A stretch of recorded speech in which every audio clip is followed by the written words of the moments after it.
బీజేపీని మీరు ఎందుకు ద్వేషిస్తున్నారు, లేదా బీజేపీని మీరు ఎందుకు ఆదరించట్లేదు అంటే వాళ్ళు సామూహికంగా చెప్పిన సమాధానం అది మతతత్వ పార్టీ, విద్వేషపూరితమైన పార్టీ, ఫండమెంటల్ పార్టీ, ముస్లింలంటే వ్యతిరేకత వ్యక్తం చేసే పార్టీ అనేది చెప్పుకుంటూ వచ్చారు. అప్పుడు ఆయన చిన్న ధోరణి ఇస్తారమ్మా, తర్వాత మీరు అభిప్రాయాలు చెప్పారు.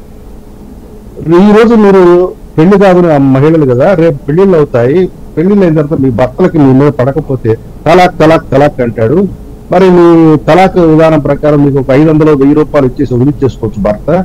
కానీ ఆ యొక్క సామాజిక కోణాన్ని నరేంద్ర దామోదర్ దాస్ మోడీ గారు ఒక్క చట్టంతో తీసేసి మీ ముస్లిం మహిళల హక్కుల్ని, మీ జీవితాలని ఏ రకంగా కాపాడాడో మీకు అర్థమైందా, మీకు ఆశలో ఆ హక్కు వాటా ఏ రకంగా కల్పించడం అర్థమైందా అని చెప్పిన తర్వాత ఆయన ప్రసంగం పూర్తవగానే 100 మంది కూడా బీజేపీ విధానాలను అప్రిషియేట్ చేశారు, నరేంద్ర మోడీ గారి విధానాలను అప్రిషియేట్ చేశారు.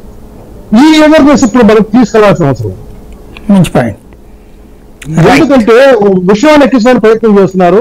ఆ విషయానికి విరుగుడుగా మేము కూడా ప్రచారం మొదలు పెడితే సహజంగానే ఆ విద్వేషపూరితమైన ఆ యొక్క విషయం మీ ముగ్గురు ఆ మాట మాట్లాడితే పోతుంది, కాబట్టి ఆ ముగ్గురు మాట్లాడతారు లేదని. ఇప్పుడు మీ ఇద్దరికైతే కొంచెం సారూపితుంది, కానీ వాళ్ళకు కూడా సారూపిత ఉండాలి కదా. ఇక్కడ ఏంటంటే తెలుగుదేశం మీద కూడా విద్వేషం తీసుకురావడానికి భాజపా ద్వారా ముస్లిం దేశాన్ని దాన్ని తీసుకొచ్చి తెలుగుదేశం పార్టీకి ఉన్న ఆ యొక్క ఓటు బ్యాంక్ దూరం చేయడానికి వైసీపీ తీవ్ర ప్రయత్నం చేస్తుంది. కానీ ఆంధ్ర వరకు మేము సాగలేదు. రైట్. చిన్నసాంబశివరావు గారు ఏమంటారు?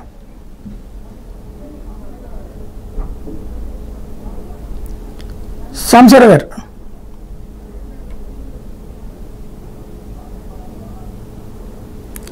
రైట్. సాంబశివరావు గారు మాట్లాడండి.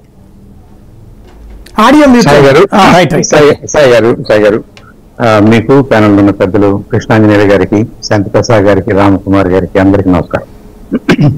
మీరు ఓపెనింగ్ రిమార్క్స్ ఎలా అన్నారంటే ఈ మేనిఫెస్టోలు, దాని రిలవెన్స్, అది అవసరమా, అవసరమైతే ఏ మేరకు అవసరము, what is the real purpose of manifesto అనేది పోస్ట్ చేశారు. ఐ థింక్ ఇండివిజువల్ పార్టీస్ కానివ్వండి, కూటమి కానివ్వండి, వాళ్ళు ఎలక్షన్స్ ని ఫేస్ చేస్తూ ఈ నెక్స్ట్ 5 years వాళ్ళు ఏ ఐటమ్స్ ని ప్రయారిటీస్ గా తీసుకుంటూ ప్రయారిటైజ్ చేస్తూ మన రాష్ట్రాన్ని నడపబోతున్నారు, మన దేశాన్ని నడపబోతున్నారు అనే అంశాలు డెఫినెట్ గా మేనిఫెస్టోలో మెన్షన్ చేస్తారు. అది ఒక ప్రాక్టీస్ గా వస్తుంది. మన దేశంలో 52 నుంచి కూడా రకరకాలుగా పార్టీలు ఈ మేనిఫెస్టోల రూపంలో వాళ్ళ అభిప్రాయాల్ని, వాళ్ళ కమిట్మెంట్స్ ని ప్రజలకు తెలియజేస్తున్నారు. అట్ ద సేమ్ టైం మేనిఫెస్టోలో ఉన్న ఐటమ్స్ అన్ని కూడా 100% మరి ఇంప్లిమెంట్ చేయగలిగారా ఆయా పార్టీలు ఆయా టైమ్స్ అంటే డెఫినెట్లీ నాట్. ప్రయత్నం చేస్తున్నారు, దాంట్లో చాలా మోటాలిటీ కూడా ఉంది, అది కూడా మనం ఒప్పుకోవాలి. అన్ని పార్టీల విషయంలో